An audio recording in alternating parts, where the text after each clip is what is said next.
नमस्कार फ्रेंड्स, मैं पूनम गुप्ता आप सबका स्वागत करती हूँ आपका अपने यूट्यूब चैनल पूनम के गीत संगीत में। फ्रेंड्स, बहुत ही प्यारा विवाह गीत में मैं गाने जा रही हूँ। अगर आपको पसंद आए तो प्लीज़ आप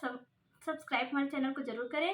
और लाइक करें। कमेंट में हमें ज़रूर बताएं कि आपको हमारा यह गीत कैसा लगा और पूरी तरह से हमें सपोर्ट ज़रूर करें। के ही बोवेला यर लाली सारा सोइया यर के ही पेरावे कड़ुआ तिल रे लालनवा अर के ही पेरावे कड़ुआ तिल रे लालनवा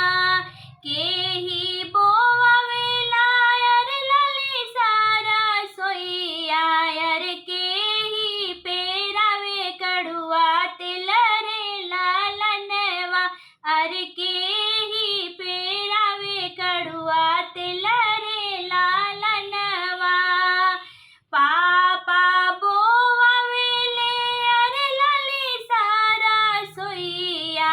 अरे पापा पेरावे कड़ुआ तिल रे लालनवा अरे पापा पेरावे कड़ुआ तिल रे लालनवा के कर का कहिया से झरू लंबी केसिया अरे के कर से नुरवा सिंगार रे लालनवा अरे के कर से नुरवा सिंगार रे लालनवा मम्मी के का कहवा से झरू लंबी केसिया अरे सैया के सिनुरवा सिंगार रे लालनवा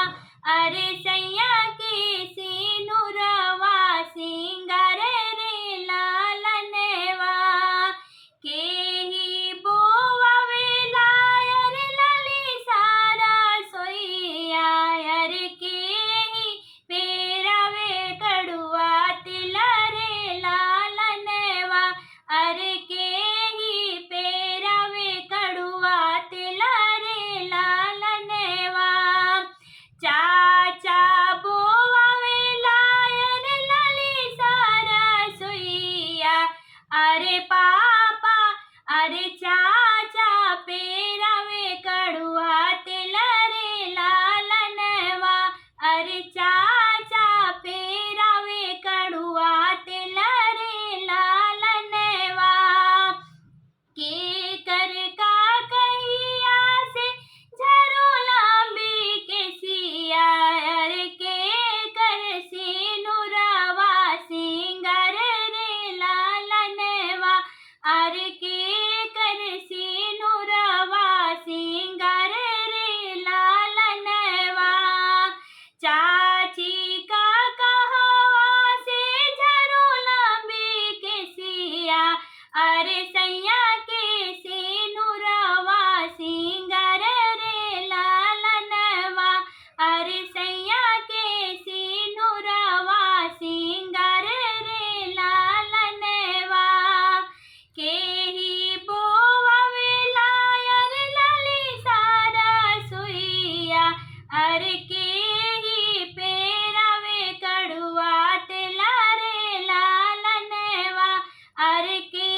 ही पेरावे कड़ुआ तिल रे लालनवा